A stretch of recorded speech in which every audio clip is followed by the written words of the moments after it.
2014 সালে কলম্বিয়ার সঙ্গে ম্যাচে নেইমার জুনিয়র যখন ইনজুরিতে পড়লেন, এরপর থেকে বলা হচ্ছিল যে ব্রাজিলের ফুটবল অন্তত 50 বছর পিছিয়ে গেছে। সেই নেইমার যখন পরবর্তী সময়ে 18 বিশ্বকাপের পর 2022 বিশ্বকাপে শিরোপা জয়ের উদ্দেশ্যে আসলেন, প্রথম ম্যাচেই তিনি অ্যাঙ্কেল স্প্রেইনে পড়লেন। সেই অ্যাঙ্কেল স্প্রেইন নিয়ে কত কথা, তারপর তাকে রিহ্যাব করানো থেকে শুরু করে নাসার প্রযুক্তির মাধ্যমে ঠিক করা, ব্রাজিল খুব ডিটারমাইন্ড ছিল যে নেইমারকে পরবর্তী রাউন্ড থেকে পেতেই হবে। এই অ্যাঙ্কেল স্প্রেনের বিষয়টা শুধুমাত্র নেইমার না, আপনি আমি যে কোনো সময় যে কোনোভাবে এই অ্যাঙ্কেল স্প্রেনে আক্রান্ত হতে পারি। দর্শক, আমন্ত্রণ জানাচ্ছি ডক্টরস ডাগআউটে, presented by United medical college hospital. আপনাদের সঙ্গে আছি আমি সৈয়দ আবিদ হোসেন সামি। অ্যাঙ্কেল স্প্রেন নিয়ে কথা বলবো, যেটাতে নেইমার জর্জরিত ছিলেন এবং বারবারই তিনি অ্যাঙ্কেল স্প্রেনে জর্জরিত হন। তার বডি অনেক বেশি মাত্রায় ভালনারেবল।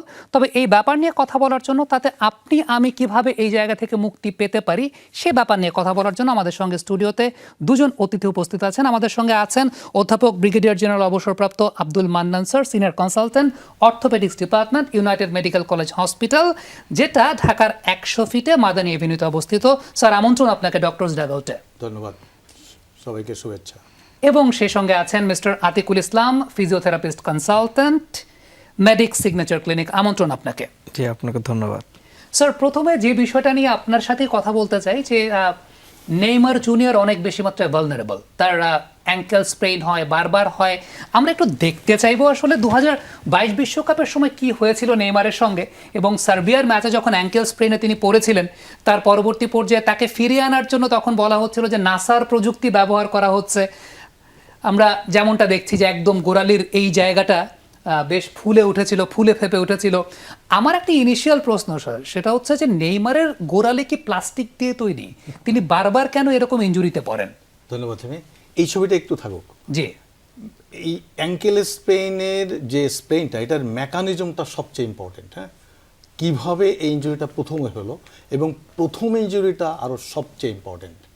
প্রথম ইঞ্জুরিটা, এই প্রথম যখন হয় তখন দেখা যাচ্ছে এইখানে যে সে পড়ছে এইভাবে, এবং এখানে এই যে একটা ফুলা জায়গা, এই যে এটা হচ্ছে ফিবুলার একটা হাড় আছে তার লোয়ার এন্ড, এই ফিবুলারটা এবং টিবিয়াটা এবং আরও দুইটা নিচে হাড় মিলায় এই অ্যাঙ্কেল জয়েন্টটা। এবং অ্যাঙ্কেল জয়েন্ট একটা কম্পাউন্ড জয়েন্ট, অনেকগুলো হাড় এক জায়গায়, এবং এইটা এতগুলা লিগামেন্ট নিয়ে এক একটা হাড়ের সাথে মানে জয়েন্ট, যে এর ইনজুরিটা যে কোনো লিগামেন্টে হতে পারে। এবং এই লিগামেন্টগুলো আবার আরেকটা অন্য লিগামেন্টে একটু অসুবিধা হলো, এটা খুব ছোট। আমি একটু পরের ছবিতে ওটা দেখানো যাবে যে এত লিগামেন্ট, কিন্তু লিগামেন্টগুলো এত ছোট যে আমরা একটু দেখতে চাই যে সেই লিগামেন্টের ছবিগুলো থাকলে স্যার হয়তো বা ডেসক্রাইব করতে আর একটু ইজিয়ার হবে। আমরা অ্যাঙ্কেল স্প্রেনের যে লিগামেন্টগুলো আছে স্যার, যেমন এখানে আছে, দেখেন এখানে কত লিগামেন্ট। ওই যে যেখানে ফুলাটা দেখা যাচ্ছিল, এটা হলো ওই যে ফিবুলার লোয়ার এন্ড, এইখানে তার ফুলে দিস। ইয়েস, এখন দেখেন ফিবুলার সাথে মনে হচ্ছে একটা স্টার শেপেড, ওদিকে টিবিয়ার সাথে ওই যে উপরে, আবার এইদিকে ক্যালকেনিয়াম, এই যে নিচে বড় হাড়টা, এই যে এটা, হ্যাঁ, এটা আবার মাঝখানে ওই যে আরেকটা হাড়, এটা হলো টেলাস, ওই যে বড়, এই যে অ্যান্টেরিয়র ট্যালোফিবুলার লিগামেন্ট, পোস্টেরিয়র ট্যালোফিবুলার লিগামেন্ট, তারপরে ক্যালকেনিওফিবুলার, মানে এখানে এই হাড়ের নাম অনুযায়ী, ওটা অনুযায়ী এই লিগামেন্টগুলো এমনভাবে আটকানো যে দিস গিভস দ্য স্টেবিলিটি, মানে যাতে জয়েন্ট সরে না যায়, এবং সাথে অন্যান্য মাসেল গ্রোথ। এখন হয় কি, অ্যাঙ্কেলের অসুবিধা হলো যে মেকানিজম যেটা হয়, যেমন ওর বেশিরভাগ হয় প্লেয়ারদের, যে যখন সাডেন টার্ন করে, অথবা দৌড় দিচ্ছে, সাডেন অ্যাক্সিলারেশন, হয়তো এখানে হচ্ছে বল পেয়ে সাথে জোর দিল, এবং ওই যদি জাম্প অনেক সময় দিত হেড দিয়ে, তখন যদি পড়ার পরে যদি এরকম পাটা পড়ে যায় ইন দিস ওয়ে, তখন হয় কি সমস্ত ওয়েটটা ওই লিগামেন্টের উপর চলে যায়, এবং তখন লিগামেন্টটা ছেড়ে দেয়। এইখানে ইনজুরি হইলে হয় লিগামেন্ট ছেড়ে, নাহলে ওই যে ফিবুলার, যে এই ফিবুলারটা অনেক সময় ভেঙে যায় যদি আরেকটু বেশি হয়। তো যেটা হয়তো নেইমারের যেটা খুব হয়েছে, সেটা হলো এই লিগামেন্টের সবচেয়ে বড় যে লিগামেন্ট কটা, ওই যে যেমন অ্যান্টেরিয়র ট্যালোফিবুলার, পোস্টেরিয়র ট্যালোফিবুলার, যেটা এই ক্যালকেনোফিবুলার, এইগুলো একটু সবচেয়ে মোটা এবং বড়, এটার নামই আছে আলাদা এই লিগামেন্টগুলো। এই ছোটোগুলাতে এখন অসুবিধা হচ্ছে, যেমন আমাদের নিতে যে দুইটা লিগামেন্ট সবচেয়ে বড়, এসিএল পিসিএল, এবং এইটা সমস্যা যে আমরা এটা ইজিলি এটা রিকনস্ট্রাক্ট করতে পারি, কিন্তু এইখানে দেখুন এত ছোট লিগামেন্ট, কোনো ডাক্তার এটাকে লিগামেন্ট রিপেয়ার করা ইজ ভেরি ডিফিকাল্ট। এই জন্য তাকে এক কনজারভেটিভ ছাড়া এটা ট্রিটমেন্ট, এই জন্য হয় কি, তার প্রথম যখন হয়েছে হয়তো দেখা গেলো ওই লিগামেন্টগুলো ছেড়ে গেছে, প্রথম দিকে হয়তো সে হয়তো পাত্তা দেয় নাই, আবার খেলছে, কিন্তু খেললে তো তখন ওইটা হিলিং এর সময় পায় না। আর একবার যখন এটা চলতে থাকে, আবার যখন হয়, এই লিগামেন্টগুলো তখন ভিতরে একটা ইনফ্লামেশন হয়ে যায়।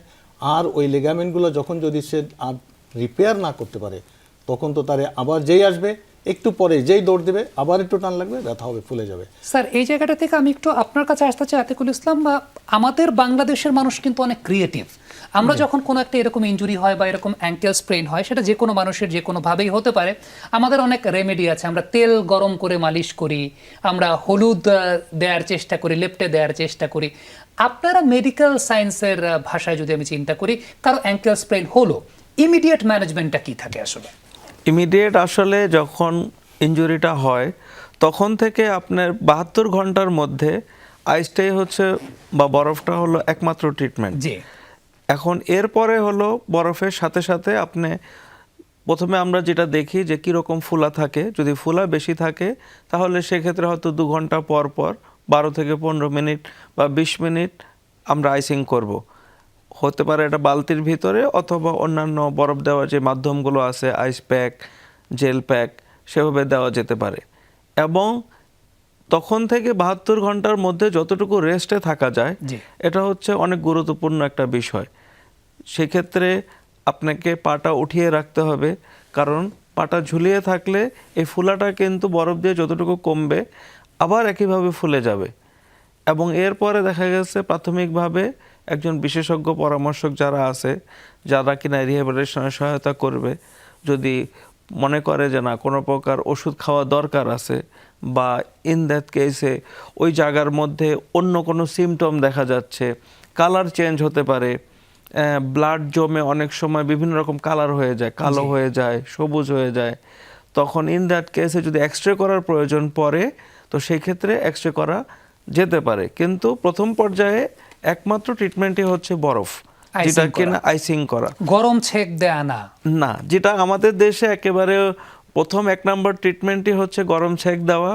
হয়তো গরম পানির ভিতরে পা চুবিয়ে দেয়, আর না হলে একটু গরম তেল গরম করে ওটা দিয়ে মালিশ করা, আর না হলেও আমাদের ঘরে যে মুভ ক্রিম বা বামটা থাকে ওটা দিয়ে আমরা মালিশ করতেছি, অথবা গরম যে স্প্রেটা থাকে ডিফিট স্প্রে অথবা মুভ স্প্রে, ওই স্প্রেটা আমরা ইউজ করতেছি ইমিডিয়েট পেইনটাকে রিলিফ করার জন্য।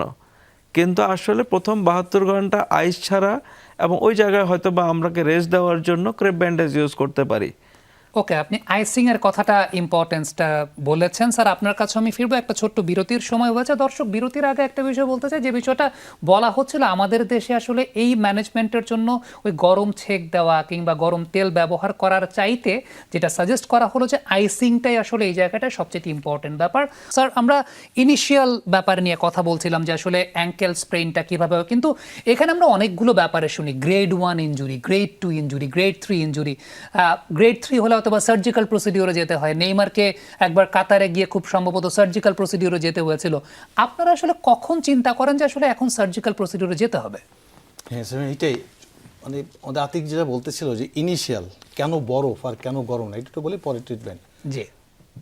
আইসে হয় কি, আইস দিলে ভেসেলগুলা কনস্ট্রিক্ট করে, সার্কুলেশনটা এর একটু কমায় দেয়, তাহলে ফোলাটা হবে না, কমবে, ব্যথা কমবে। আর এমনি ঠান্ডাতেও কিন্তু আমাদের যে পেইন যে রিসিপ্টরগুলোও কিন্তু অনেকটা নাল করে দেয়, এই জন্য ইনিশিয়ালি খুব এই ব্যথাটা কমে। গরম দিলে হবে কি, এনি হয় তুমি যদি গরম দাও সেক্ষেত্রে সার্কুলেশনটা বেড়ে যায়, তাহলে আরও বেশি ব্যথা হবে, আরও বেশি ফুলবে। এই জন্য অ্যাটলিস্ট ওই যে ওর ঠিকই বলছে 72 আওয়ার্স কোনো গরম দেওয়া যাবে না। ক্রনিক যখন 7 দিন হয়ে গেল তখন। আর আরেকটা জিনিস আমরা একটু ছবিটা দেখতে চাই, পরের ছবিটা দেখলে স্যার হয়তো আর একটু ডেসক্রিপশনটা প্রপারলি করতে পারবেন। সিভিয়ারিটিটা এটাই, হ্যাঁ, এই যে সিভিয়ারিটিটা কিভাবে হয়, যে এই যে লিগামেন্টগুলো সবচেয়ে বড় যে লিগামেন্টগুলো, ওই যে অ্যান্টেরিয়র ট্যালোফিবুলার লিগামেন্ট, ওই যে এটিএফএল উপরে, উপরটা একটু দেখো, এইটা এই যে ডান দিকে এইটা, এই যে এইটা অ্যান্টেরিয়র ট্যালোফিবুলার, এই যে তারপরে এই যে ক্যালকেনিওফিবুলার, এই লিগামেন্টগুলো সবচেয়ে বড়, আর অন্যগুলো একটু ছোট আছে।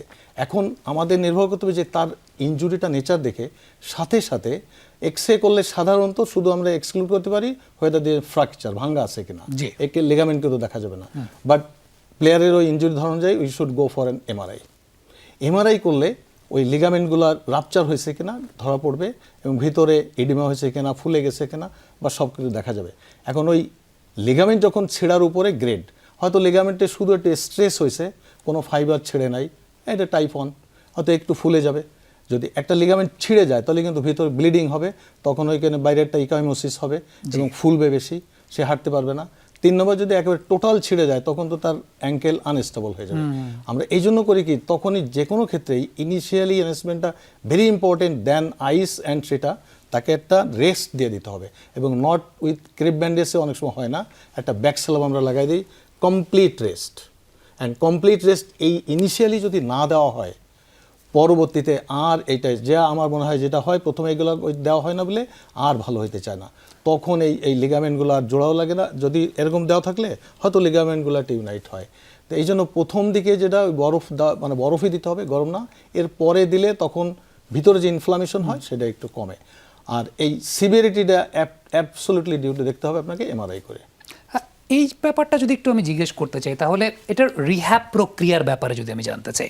সাপোজ অনেক সময় আমি অনেক ভিডিওস দেখি যে, যেমন নেইমারকেই দেখেছিলাম যে তার সার্জারির পর তিনি ইনস্টাগ্রামে ভিডিও পোস্ট করছেন যেভাবে রিহ্যাব করছেন, ট্রেডমিলে, বিশেষ ধরনের ট্রেডমিলে দৌড়াচ্ছেন, আবার কেমন বলের উপর দাঁড়িয়ে কিছু একটা করছেন।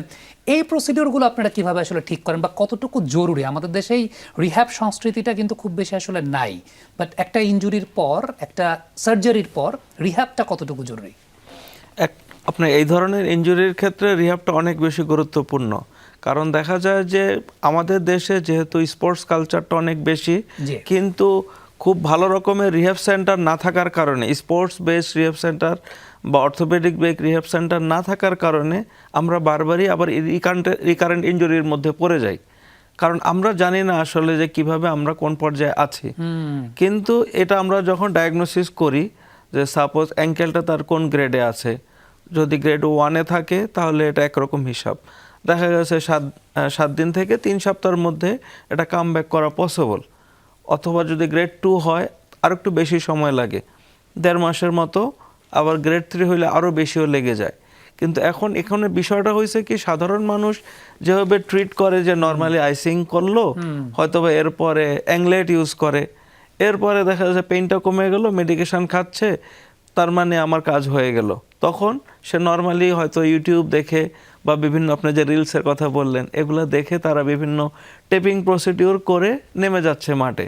অথবা আমরা ডেইলি যারা ম্যান আছি অফিস কর্পোরেট হাউসে, এখন কর্পোরেট লেভেলের কিন্তু অনেক প্লেয়াররাও খেলাধুলার সাথে সম্পৃক্ত, যেহেতু এটা আমাদের বিনোদনের এখন অন্যতম মাধ্যম। কিন্তু এখন বিষয় দেখতে হবে আমাদের ইনজুরিটা কোন লেভেলে আছে। এইটার পরে আমাদেরকে অবশ্যই প্রথমে যে রিজেনারেশন ফেজটা আছে, যে আপনাকে টিস্যুটাকে হিলিং হওয়ার জন্য সময় দিতে হবে। ফুলাটাও কমে গেছে হয়তো বা 3 দিন চলে গেল, অ্যাকুইট ফেজ চলে গেল, দ্যাট ডাজন্ট মিন যে এই জায়গাটা হিল হয়ে গেছে। এই রিজেনারেশন ফেজটা চলে যাওয়ার পরেই আমরা ফাংশনাল ফেজে যেতে পারবো, এবং এই ফাংশনাল ফেজটা পার হওয়ার পরে পরবর্তীতে অ্যাঙ্কেলের স্ট্রেংথ বাড়ানোর জন্য আরও অনেক ধরনের এক্সারসাইজ আছে, যেটা কিনা আমরা রিহ্যাবিলিটেশন টিমের সাথে যারা সম্পৃক্ত, অর্থোপেডিক্স থাকেন, অন্যান্য যারা স্পেশালিস্ট থাকেন, ফিজিওথেরাপিস্ট থাকেন, এরা একটা প্রোটোকল সেট করে দিয়ে একটা গাইডলাইন সেট করতে হয় যে it's like a graded exercise আপনার কোন স্টেজের পরে। কারণ দিন শেষে আমরা রিটার্ন টু অ্যাক্টিভিটিতেই যাব। এখন আমি যদি ডেইলি 10 মিনিট হাঁটতে চাই, বা আবার আমার দৈনন্দিন জীবনে আমি হয়তো পার্কে হাঁটতে যেয়ে একটা উষ্টা খেয়ে চোট খেয়ে পড়ে গেছি, পায়ের তলায় কলা পড়ে, তখন পড়ে গেছে। এমন অনেক হয়েছে যে উঠছে কিন্তু হাত পিছলে আবার পড়ে গেছে, তার অ্যাঙ্কেল স্প্রেন হয়ে গেছে, তাহলে দিন শেষে তাকে কিন্তু ওই কাজে আবার ফিরতে হবে। এখন তার শরীরে যে নির্দিষ্ট একটা ওয়েট আছে, সে হাঁটতে গেলে অলওয়েজ কিন্তু ওই বডি ওয়েটটাই তার অ্যাঙ্কেলের মধ্যে আসবে। ঠিক একইভাবে একটা স্পোর্টসম্যানের ক্ষেত্রেও তাই। তো এখন ওই বডি লোডটা অ্যাটলিস্ট নেওয়ার মতো ক্যাপাসিটি যদি অ্যাঙ্কেলের তৈরি না হয়, তাহলে কিন্তু এই রিকারেন্ট ইনজুরিটা বারবার হতেই থাকবে। এখন স্যার যেটা বললো যে আমাদের এই অ্যাঙ্কেল লিগামেন্টসগুলো যেহেতু খুবই স্মল থাকে, এগুলো আসলে রিকনস্ট্রাকশন করা খুবই ডিফিকাল্ট, এবং সেই ক্ষেত্রে দেখা যায় বারবার ওভাবে স্ট্রেংথ আসেও না, বারবার রিকারেন্ট ইনজুরিতে পড়ে, অ্যাঙ্কেল ইনজুরিতে। সো এই রিহ্যাব ম্যানেজমেন্টটা খুব গুরুত্বপূর্ণ এবং এই জায়গা থেকে ইউনাইটেড মেডিকেল কলেজ হসপিটালে কেমন সার্ভিস পাওয়া যেতে পারে আমরা সেই ব্যাপারটা নিয়েও কথা বলতে চাই। বিশেষ করে শুধুমাত্র তো খেলোয়াড় না, যারা স্বাভাবিক জীবনযাপন করছেন তাদেরও অনেকেরও কিন্তু এই পা মচকানোর সমস্যাটা অনেক খুব কমন সমস্যা। বিশেষ করে হাই হিল ব্যবহার করেন অনেকে, তাদেরকেও এই প্রবলেমটা ফেস করতে হয়। ইউনাইটেড মেডিকেল কলেজ হসপিটাল ঢাকার 100 ফিটে অবস্থিত, কনফিউজড হবেন না কেউ। এবং আমি এই কথা কেন বলছি, কারণ বাংলাদেশে সত্যি কথা বলতে আপনার পা মচকানো বা অ্যাঙ্কেল স্প্রেন আমি যাই বলি না কেন, ইমিডিয়েট সেটা ট্রিটমেন্টটা যেমন খুব জরুরি, ফার্দার ট্রিটমেন্টটাও জরুরি, তারপর রিহ্যাবটাও খুব জরুরি। স্যার, একটু আপনার কাছে জানতে চাইবো যে বাংলাদেশে আসলে কোন কোন ধরনের প্রবলেম তৈরি হয়। আমরা তো খেলোয়াড়দের ব্যাপারে বললাম যে ফুটবল খেলতে গিয়ে অ্যাঙ্কেল স্প্রেন হয়, কিন্তু কেমন রোগী আপনারা পান বাংলাদেশে যাদের পা মোচকায়, এবং সেক্ষেত্রে ইউনাইটেড মেডিকেল কলেজ হসপিটাল আপনারা ট্রিটমেন্ট প্রসিডিউরটা কিভাবে দিয়ে থাকেন, কি কি ফ্যাসিলিটিস আছে?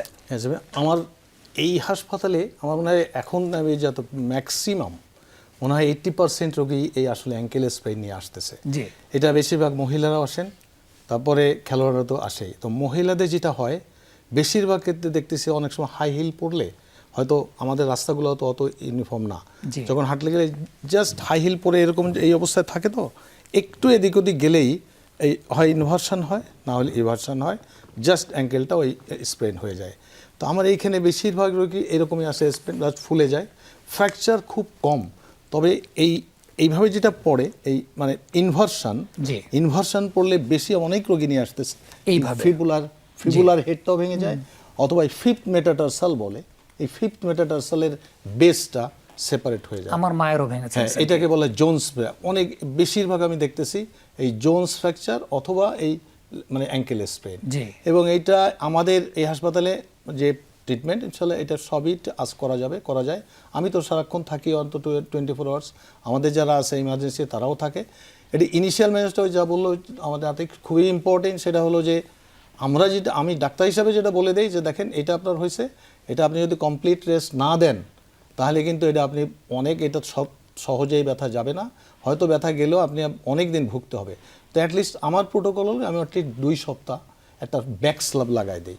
এখান থেকে একটা শর্ট লেগ ব্যাক স্ল্যাব দিলে জয়েন্টটা কমপ্লিট রেস্ট হইলো, লিগামেন্টটা রেস্ট হইলো, সে রিজেনারেশন বা রিহ্যাবিলিটেশন টাইমটা পেয়ে গেল। এই জন্য দিলে 2 সপ্তাহ পরে যখন খুলে দেই তখন দেখা যায় যে রোগীটা ইনিশিয়ালি হাঁটতে পারছে, একটু ফোলা থাকে, আর ফার্দার তার লাইফে অন্য কোনো প্রবলেম ক্রিয়েট হয় না। খুব এই স্প্রেনে যদি একবার রেজুলেট হয়, ফোলাটোলা কমে যায়, খুব বেশি হয় না। তবে বাই চান্স ওই যে সিভিয়ারিটি, যদি কোনো লিগামেন্ট ভিতরে ইনজুরি থাকে, যদি মনে করি যদি সেটা এমআরআই ছাড়া তো দেখাও যাবে না, তখন যদি থাকে তাহলে পরবর্তীতে কিন্তু আবারও হতে পারে, এছাড়া তার সমস্যা কিছু হয় না। আর ফ্র্যাকচার থাকলে তো সাথে ওই ট্রিটমেন্ট করতেই হবে। যেমন যদি ফিফথ মেটাটার্সাল হয় আমরা অনেক সময় এটা কনজারভেটিভও করি, আবার অনেক সময় যদি খুব বেশি ডিসপ্লেসড হয় তখন অপারেশন করতে হয়। ফিবুলা তো করতেই হয়, তো এইটা অপারেশনও করে হয়তো করতে হয়, কিন্তু ওই যে বললো যে এই অ্যাঙ্কেল জয়েন্ট অথবা যে কোনো জয়েন্টের অপারেশনের পরে রিহ্যাবিলিটেশন সবচেয়ে ইম্পর্টেন্ট। এগুলো রোগীরা করতে চায় না, এই রিহ্যাবিলিটেশন তাদের স্টেপ বাই স্টেপ। এবং আজকাল রিহ্যাবিলিটেশন কিন্তু এখন আর কমন না, এখন কিন্তু মাসকুলোস্কেলিটাল আলাদা হয়ে গেছে। যেমন আমাদের হাসপাতালে আছে যে শুধু মাসকুলোস্কেলিটালটা দেখবে, অতএব সে রিহ্যাব করলে তার এই আবার সেই ফাংশনে ফিরে যাওয়া, খেলাতে যাওয়া অনেক বেশি হবে।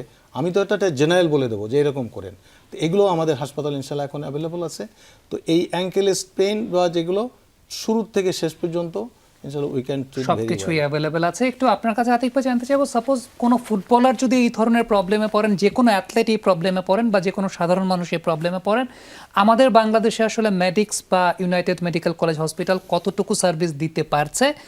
যেহেতু আমি একদম কমনলি যদি বলি আমাদের প্লেয়াররা আসলে পান না সেই জায়গাটা, আপনারা কতটুকু আশ্বস্ত করতে পারবেন প্লেয়ারদেরকে?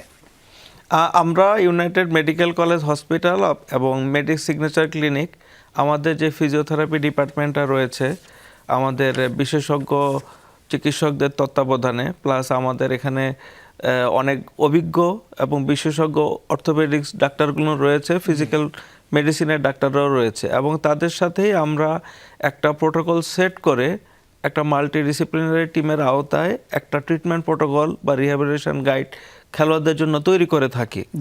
তো এখন যেটা আমি প্রথম থেকে আমরা বলে আসতেছি, যেহেতু আমাদের দেশে আসলে সেভাবে স্পোর্টস বেসড রিহ্যাবিলিটেশন সেন্টারের সংখ্যা খুবই কম, এবং এটার পরিধি অনেক কম। জি।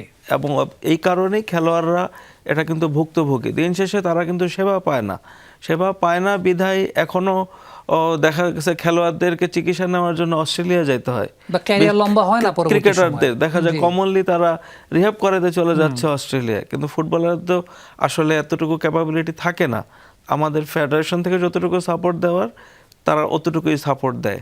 এখন আমরা ইউনাইটেড মেডিকেল কলেজ আমাদের কর্ণধার যারা আছেন তারা আসলে চিন্তা করতেছে যে এই জিনিসটাকে কিভাবে উন্নত বিশ্বের প্রযুক্তিতে নিয়ে যাওয়া যায়। এবং আপনি শুনে খুশি হবেন, আমাদের ফিজিওথেরাপি যে ডিপার্টমেন্টটা আছে এখানে কিন্তু অত্যাধুনিক সব প্রযুক্তি এখানে রয়েছে। ক্রায়োথেরাপি বলেন অথবা অ্যান্টি গ্র্যাভিটি ট্রেডমিল বলেন, এগুলো উন্নত বিশ্বের এখন উন্নত প্রযুক্তিদের মধ্যে একটা।